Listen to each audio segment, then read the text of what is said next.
모세가 여호와께 아뢰되 오 주여 나는 본래 말을 잘하지 못하는 자니이다. 주께서 주의 종에게 명령하신 후에도 역시 그러하니 나는 입이 뻣뻣하고 혀가 둔한 자니이다.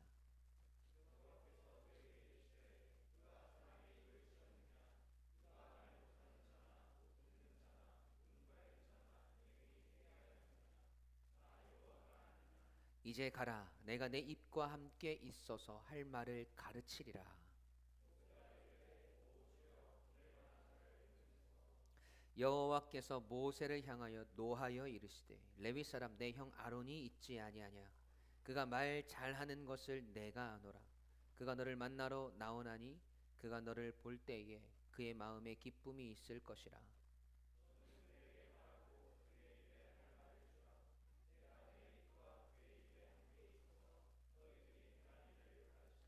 그가 너를 대신하여 백성에게 말할 것이니 그는 내 입을 대신할 것이요 너는 그에게 하나님같이 되리라.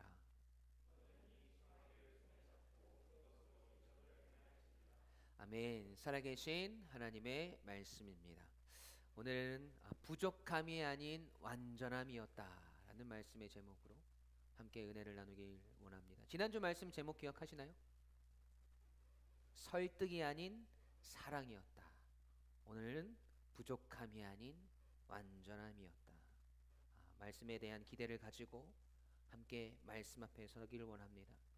여러분, 우리는 계속해서 이스라엘의 위대한 지도자가 될 모세를 부르시는 하나님의 모습을 묵상하고 있습니다. 애굽의 왕자로 40년을 살다가 살인자로 미디안까지 도망하여서 그곳에서 가정을 꾸리고 이방인 신을 섬기는 집안의 사위로 들어가서 장인의 양떼를 치는 목동이 된 모세의 모습을 보았죠.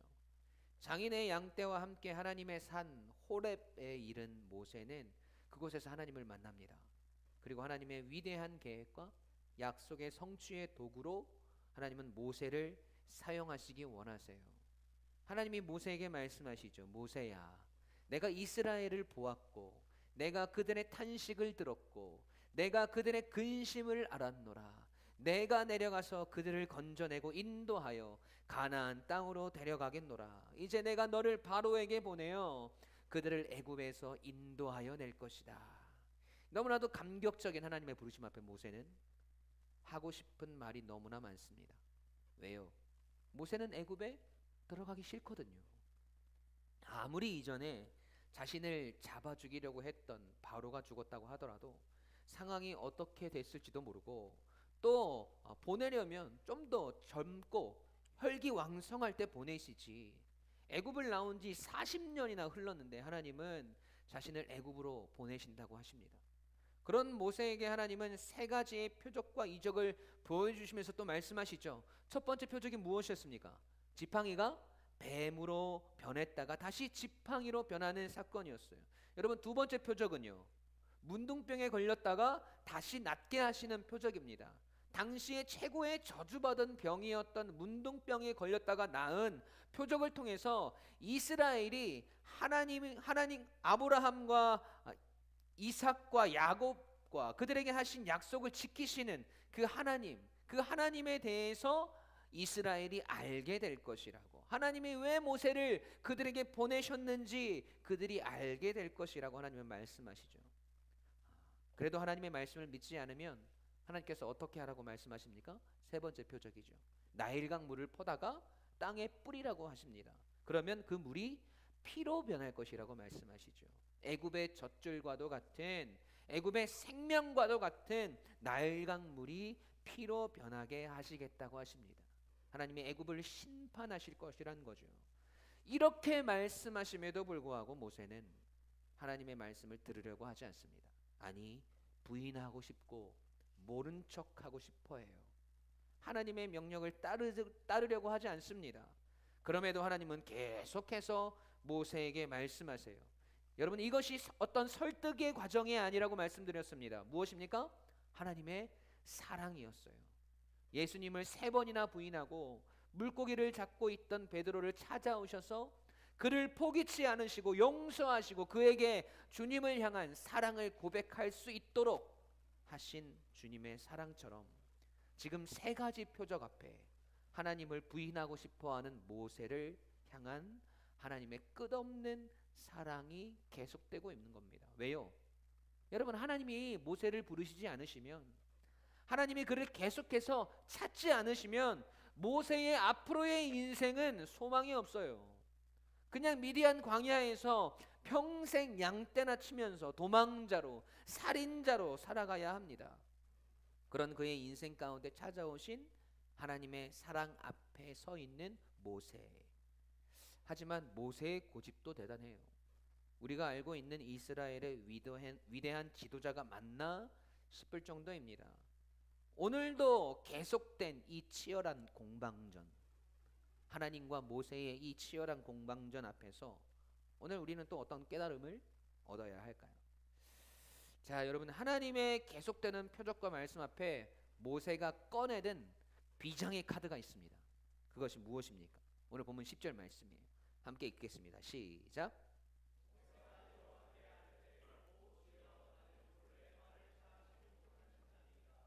주께서 주의 종에게 명령하신 후에도 역시 그러하니 나는 입이 뻣뻣하고 혀가 둔한 자니이다. 아멘. 여러분, 모세가 하나님께 말해요. 하나님, 저는 본래 말을 잘하지 못하는 자입니다 라고 고백합니다. 여기서 본래 말을 잘하지 못한다는 말은요, 자신이 그런 존재로 태어났다라는 거예요. 어제도 말을 잘 못했고, 오늘도 말을 잘 못했고, 내일도 역시 말을 잘 못할 거라는 거죠. 입이 뻣뻣하고 혀가 둔한 자로 태어났기 때문에 하나님께서 말씀하신 것들을 이스라엘에게 가서 온전하게 잘 전할 수 없다는 거예요. 네, 설득력이 있어 보입니다. 원래 그렇게 생겨 먹은 걸 어떡하겠냐는 거죠. 노력해도 안 되는데 어쩔 수 없다는 겁니다. 여러분, 이 장면을 통해서 우리는 모세가 얼마나 철저하게 하나님의 말씀을 거부하고 있는지 똑똑히 보아야 합니다. 거부와 부인의 모든 조건들을 다 들이밀고 있어요. 그 말이 무슨 말이냐? 여러분, 우리도 모세와 같이 하나님의 말씀을 부인하고, 아니 때론 못 들은 척하고 싶을 때가 있어요. 여러분, 그럴 때 하나님께 들이미는 우리의 단골 거부권이 있습니다. 그 첫 번째가 환경을 구실로 삼는 거예요. 하나님, 제 주변을 좀 보십시오. 하나님, 제 환경을 좀 보세요. 벼룩에 간을 빼드시지. 아니, 안 그래도 죽겠는데, 힘들어 죽겠는데, 지금 내가 그 일을 감당할 수 있는 환경이 안 되는데 어떻게 그 일을 합니까? 하나님, 저한테 왜 이러세요? 라고 합니다. 여러분, 모세도 그래요. 하나님, 제 주변을 좀 보십시오. 이 척박한 미디안 땅에서 양떼나 치고 있는 저에게 왜 그런 일을 시키시려는 겁니까? 살인자로, 도망자로 살고 있는 저에게, 이 초라한 환경 가운데 살고 있는 저에게 갑자기 나타나셔서는 이스라엘을 애굽에서 빼오라니요, 이런 제가 가서 하나님의 말씀을 전한다고 저들이 듣겠습니까? 조금 더 제 상황이 나아지면 그때 보내시든지, 하나님, 저한테 왜 이러세요? 라고 하고 있는 거죠. 환경을 탓합니다. 여러분, 두 번째 단골 거부권, 조건을 구실로 삼는 거예요. 지금 내가 이 일을 감당할 수 있는 조건이 안 된다는 거죠. 하나님, 지금 이 일을 감당하기에는 너무나 저는 볼품이 없습니다. 지금은 조금 참으셨다가 제가 조금 더 성공하고 난 후에, 아니 조금 더 능력이 있을 때, 아니 제 마음이 조금 더 넉넉해졌을 때 제가 더 크게, 그때 한번 크게 쓰임 받겠습니다 라고 한다는 거예요. 뭔가 하나님 앞에서 계속해서 조건 탓을 하고 있어요. 모세도 그렇습니다. 아니 하나님, 이 일을 시키시려면 제가 애굽의 왕자로 있을 때, 힘과 권력을 좀 가지고 있을 때 그 일을 시키시지, 좀 더 젊었을 때 부르시지 그러셨습니까? 힘도 없고 능력도 없는 제가 뭘 하겠습니까? 저보다 분명 더 유능하고 능력 있는 조건을 가진 자가 있을 겁니다. 하나님, 한번 찾아보세요. 그런 마음을 가지고 있단 말이죠. 여러분, 어디서 자주 듣던 말 아니에요? 우리가 마음속으로 때론 품고 있고 하나님께 애원하듯 우리의 조건들을 탓하며 하나님의 말씀을 들으려고 하지 않고 있는 것은 아닌가. 여러분, 그리고 오늘 말씀을 통해서 등장하는 우리의 단골 거부권 마지막 세 번째는 자기 자신의 부적절함을 구실로 삼는다는 거예요. 여러분, 이 부분이 오늘 말씀의 핵심입니다. 여러분, 모세가 자신이 처한 환경, 자신이 가진 조건을 구실로 삼아도 하나님한테는 안 통하는 거예요. 그래서 내민 카드가 자기 자신을 구실로 삼는 거였단 말이죠. 하나님, 저는 원래 태어났을 때부터 입이 뻣뻣하고 혀가 둔한 자라서 말을 잘 하지 못합니다. 이런 내가 어떻게 애굽으로 돌아가겠습니까? 라고 하죠. 그에 대한 하나님의 대답이 무엇입니까? 본문 11절 12절 시작.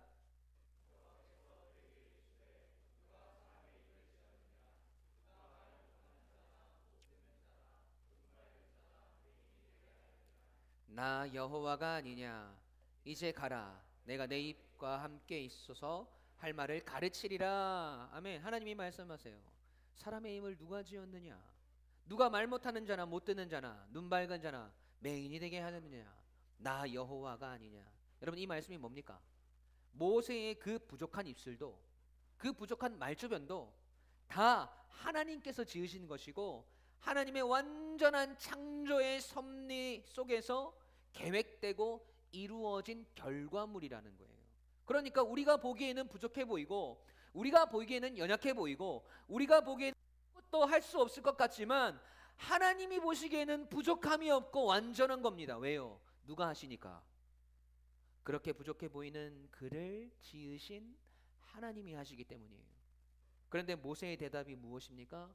오 주여, 보낼 만한 자를 보내소서라고 말한단 말이죠. 여기에서 하나님의 반응을 주목하셔야 됩니다. 14절에서 16절까지 말씀. 자, 시작.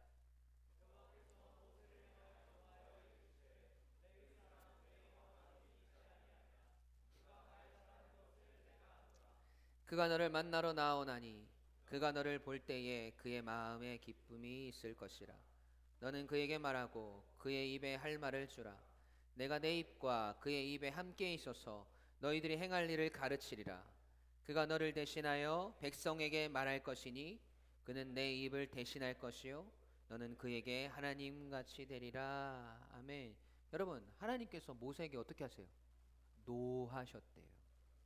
본문 14절 말씀 처음에 보니까 여호와께서 모세를 향하여 노하여 이르시되 라고 나옵니다. 여기서 노하여라는 말이 히브리 원어로 아프하라 라는 말인데, 이 말의 뜻이 분노하여 심히 뜨거워지다의 뜻이 있고, 또 재미있는 뜻이 있는데 분노하여서 얼굴이 빨갛게 되다라는 뜻이 있어요. 분노하시고 진노하셔서 하나님이 뜨거워지셨대요.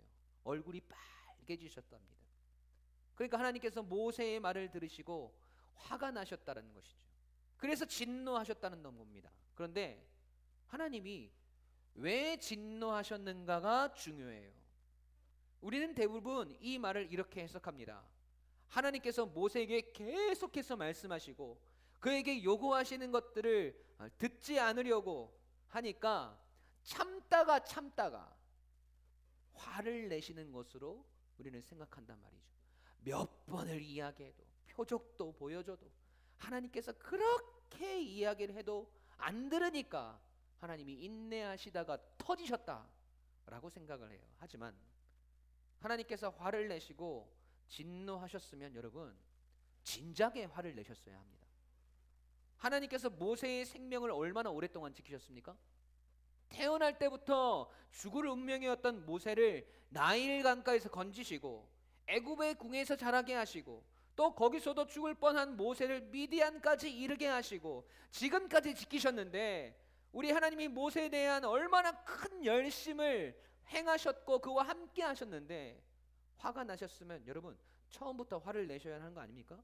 모세가 하나님, 제가 가서 이스라엘 백성들에게 하나님이 보내셨다고 하면 그들이 믿겠습니까? 이런 말을 하자마자 그때 벌써 하나님은 충분히 화를 내실 만한 상황이었어요. 야, 내가 너를 어떻게 지키고 내가 너를 어떻게 인도했는데 감히 내가 가라고 하는데 안 가? 누구의 명령인데 감히 들은 채 하지 않으려고 해? 네가 정신이 있는 거야 없는 거야 하시면서 그때부터 화를 내시고 분노하시고 진노하셔도 되는 상황이잖아요. 그런데 잘 참으시다가 왜 모세가 하나님 저는 말을 잘 못하고 태어날 때부터 입이 둔한 자이고 지금도 그렇고 앞으로도 그럴 겁니다. 그러니 보낼 만한 자를 보내소서라고 이야기한 이 시점에서 하나님이 진노하셨다는 거예요. 여러분 그 이유는 지금까지 모세는요 하나님 앞에 계속해서 변명하고 그분의 말씀을 부인하라고 그를 애쓰면서 자신의 환경, 자신의 조건에 대한 이야기들을 했습니다. 그런데 이번에는 좀 다른 거예요. 무엇이 다릅니까? 지금 하나님께서 자신을 창조하신 것을 부인하는 거예요. 하나님의 완벽한 창조의 섭리와 우리를 지으시고 우리를 인도하시는 하나님의 완전하신 계획을 부인한 거란 말이죠. 이전까지는 환경을 탓하고 조건을 탓했지만 이번에는 하나님의 완전하심을 부인한 거예요. 하나님의 창조가 뭔가 잘못되었습니다. 태어날 때부터 하나님께서 나를 이렇게 지으셔서 나를 이렇게 부족하게 지으셨기 때문에 저는 못할 것 같습니다.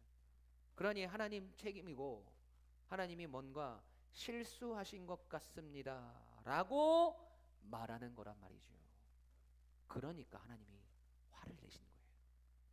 여러분 모세는 지금 자기 자신의 부적합함을 이야기하는 것 같지만 하나님 입장에서는 하나님의 완전하심을 부인하고 있는 거예요.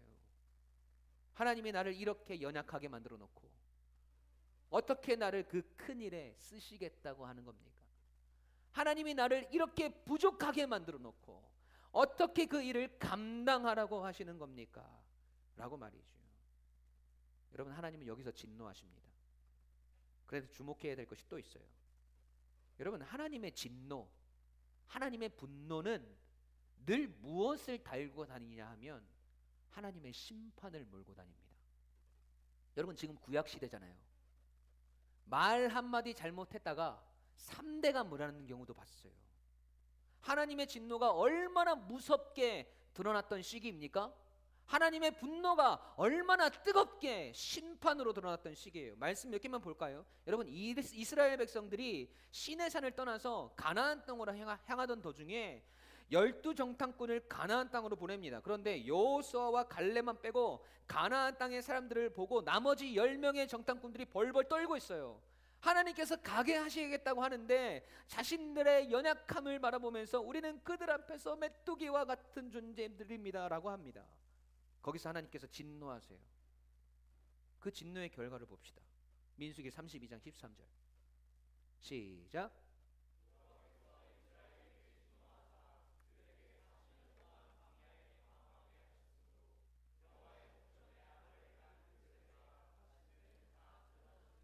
아멘. 여러분 하나님께서 진노하셔서 애굽을 나온 출애굽 1세대들이 다 광야에서 죽음을 맞이하게 됩니다.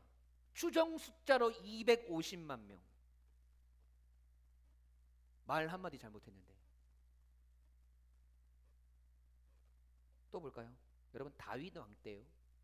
하나님의 법궤가 이스라엘로 돌아오는 과정 속에서 하나님의 진노 앞에 선 자가 있습니다.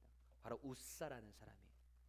법궤를 다윗성으로 옮기는 과정에서 법궤를 실은 수레가 흔들려서 법궤가 떨어지려고 합니다. 그때 우사가 법궤를 만져요. 역대상 13장 10절 시작. 여호와께서 진노하사 치심에 그가 거기서 하나님 앞에서 죽으니라. 아멘. 여러분 이런저런 상황들을 이야기하는 게 아니에요. 하나님의 진노, 하나님의 노여워하셨던 그때에는 반드시 무엇이 따라다녔다? 심판. 하나님의 심판이 있었다는 것을 말씀드리는 거예요. 그런데 지금 모세에게 하나님께서 화를 내시고 진노하시는데 지금 모세에게 아무런 일도 일어나지 않습니다. 왜요? 하나님이 그 진노를 참아내시는 거예요.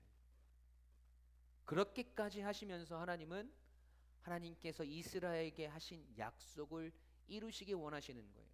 하나님이 얼마나 많은 인내와 열심으로 지금 모세 앞에 서 계신데, 거기다 대고 모세는 하나님의 완전하심을 부인하고 하나님의 완벽한 창조의 섭리를 외면하고 있는 거예요. 그런 모세를 하나님은 다시 가르치십니다. 모세야, 네가 부족하다고 생각하니? 너의 곁에는 말을 잘하는 사촌형 아론이 있지 않니? 그가 너와 함께 할 것이다. 너는 부족하고 연약하다고 이야기하지만 그 연약함과 부족함이 보이지 않도록, 네가 완전한 나의 창조의 섭리와 계획을 부인할 수 없도록 너를 완전하게 보완해주고 채워줄 자를 내가 보내줄 거야. 거기까지도 나의 계획이야. 그러니 이제 가라 하시는 겁니다.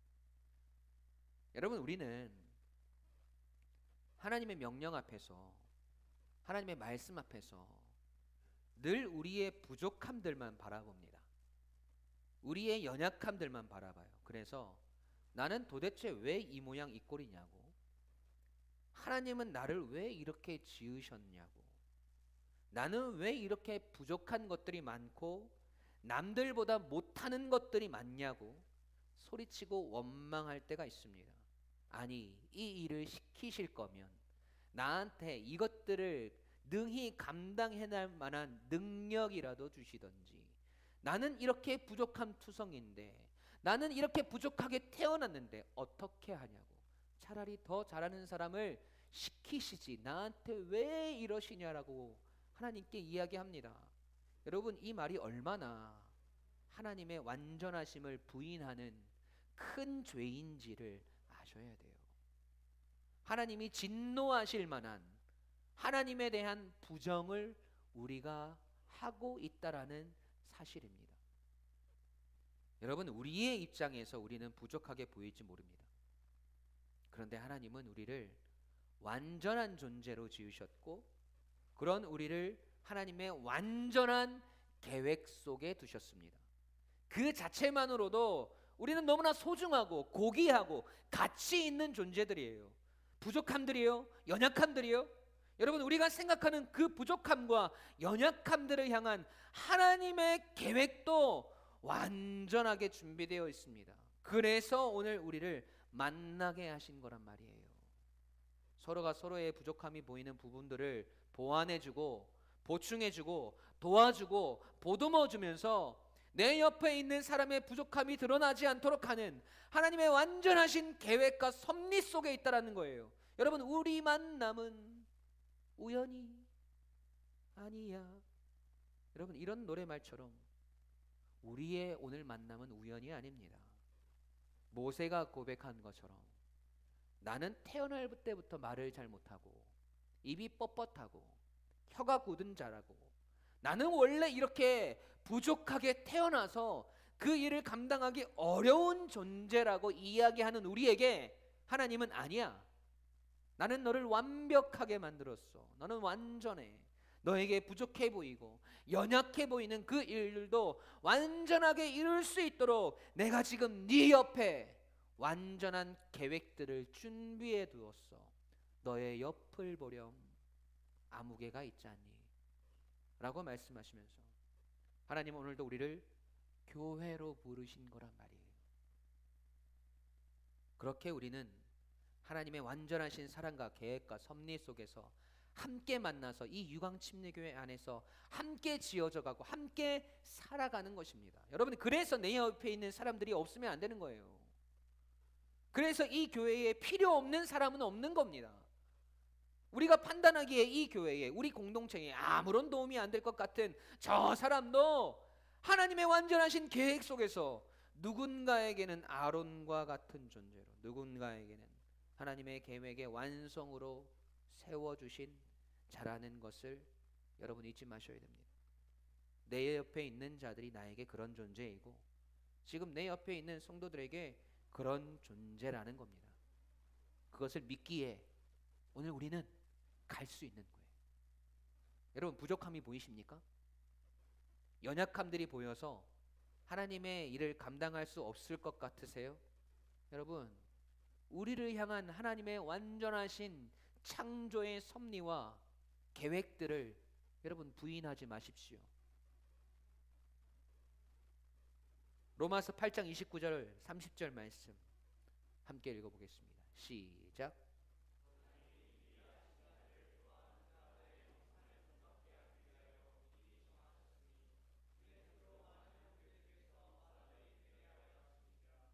이는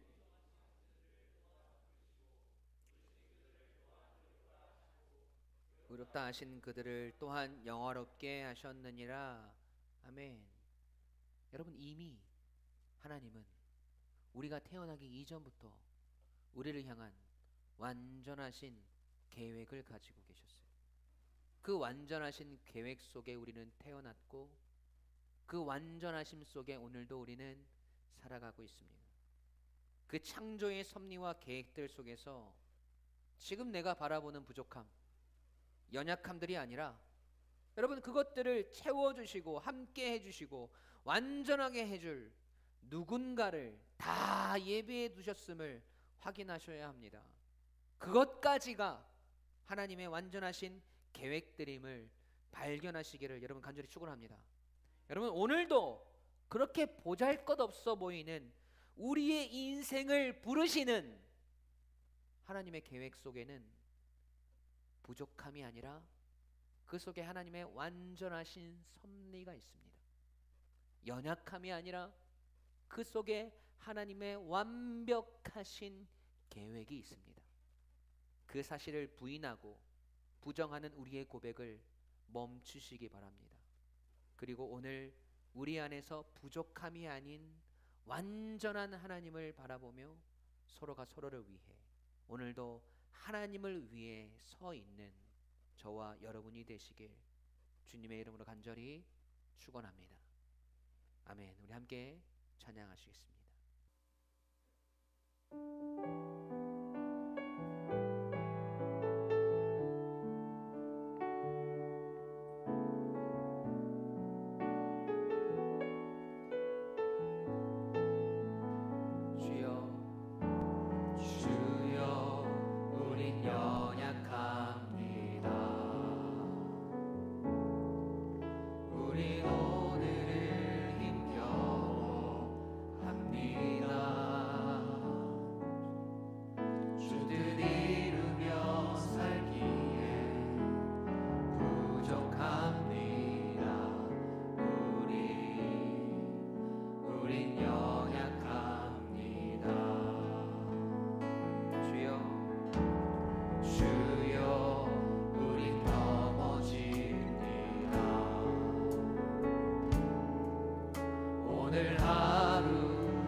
넘어집니다. 주여 우리 넘어집니다. 오늘 하루도 실수투성이의 삶을 살아갑니다.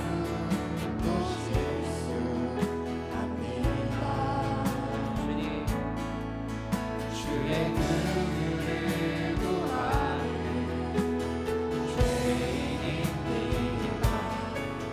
우리 주만 바라봅니다. 한없는 주님의 완전하신 하나님의 계획과 그 은혜는 온 세상에 오늘도 우리의 삶을 넘쳐나고 있어. 가릴 수 없는 주여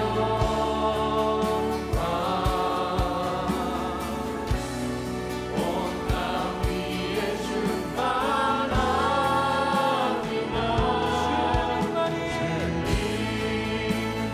오늘 우리의 길과 진리고 생명이 되심을 믿습니다. 하나님의 완전하신 계획을 믿습니다. 그래서 오늘도 우리는 주님을 따라갑니다. 그날에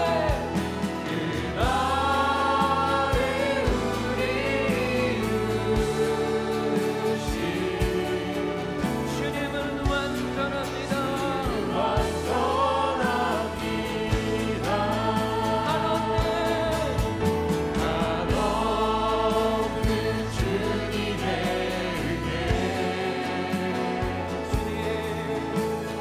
온 세상 위에 넘칩니다.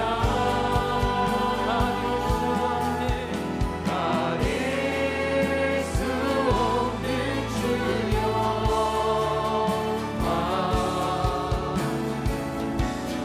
온 땅 위에 충만합니다. 주님만이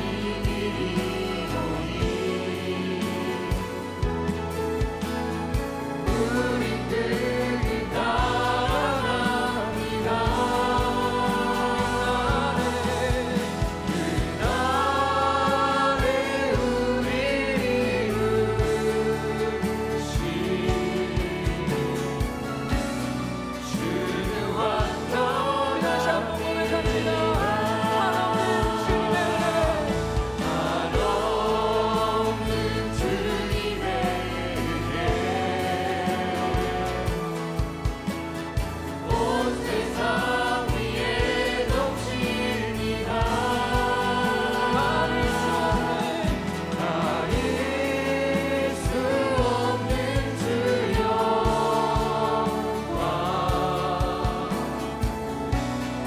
온 땅 위에 충만합니다.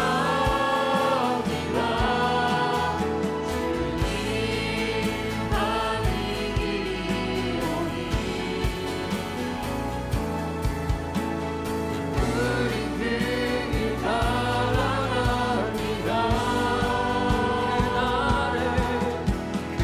그날에 우리를 이루시 주는 완전합니다. 여러분 가슴에 손을 얹고 기도합시다. 여러분, 우리는 하나님께서 우리를 부르신 그 위대한 계획 앞에, 하나님께서 우리에게 주신 그 사명 앞에, 때론 우리의 환경을 하나님 앞에 들이밀고 우리의 조건을 하나님 앞에 들이밉니다. 그래도 되지 않으면 우리를 향한 하나님의 완전하신 그 창조의 그 섭리를 부인하며 나아갑니다. 그것이 죄악인지도 모르고, 그것이 하나님 앞에서 얼마나 큰 죄인지, 얼마나 하나님의 마음을 아프게 하는 죄인지도 모르고, 하나님께서 나를 이렇게 부족하게 지으셨기 때문에, 나는 원래 이런 존재이기 때문에 그 일을 할 수 없을 것 같습니다라고 하나님 앞에 이야기할 때가 있습니다. 그런 우리를 하나님은 오늘도 참아내세요. 그렇게 우리를 인내하시며 우리의 그 고백이 잘못됐음을 깨닫게 하시기 위해 우리 주변에 하나님의 그 완전하신 그 일들을 이루어 갈 수 있도록 하시는 수많은 동역자들, 수많은 사람들을 우리에게 보내주십니다. 하나님 그렇게 우리를 향하신 하나님의 위대한 사명과 계획들을 이루어 가기 원하세요. 여러분 아직도 나 자신을 부인하고 계십니까? 내가 연약해서, 내가 부족해서 그 일을 감당할 수 없을 것 같으세요? 날마다 나의 연약함들만 보여서 하나님의 말씀이 보이지 않고, 날마다 내 부족함들만 보여서 하나님께서 우리에게 주신 그 사명의 길을 걸어갈 수 없으실 것 같으세요? 아닙니다, 여러분. 하나님은 우리를 완전하게 지으셨어요. 우리가 이 땅에 태어나기도 이전에 하나님은 우리를 계획하셨고, 그 계획들을 오늘 우리의 삶을 통해 이루어 가시고, 그 일들을 통해 하나님의 의와 하나님의 영광을 나타내시기 원합니다. 여러분, 하나님을 부인하는 일들을 멈추세요. 우리를 향한 하나님의 완전하신 창조의 섭리와 하나님의 계획을 부인하는 우리의 고백을 멈추셔야 합니다. 오늘도 그 계획을 믿음으로 걸어갈 수 있는 내가 되게 해달라고 하나님의 완전하심을 바라보며 피투성이라도 주님을 위해 한 발짝 내디딜 수 있는 그런 사명자로, 하나님의 자녀로 하나님 내가 오늘 살아가게 해달라고, 더 이상 하나님을 부인하지 않고 나를 향한 하나님의 그 완전하심을 내가 부인하지 아니하고 살아가게 해달라고, 오늘도 나를 향한 부족함과 연약함이 아닌 하나님의 완전하심이었음을 발견하며 살아가는 성도의 인생이 되게 해달라고 우리 시간 함께 주님 앞에 합심하여 기도하며 나아가도록 하겠습니다. 기도하십시다.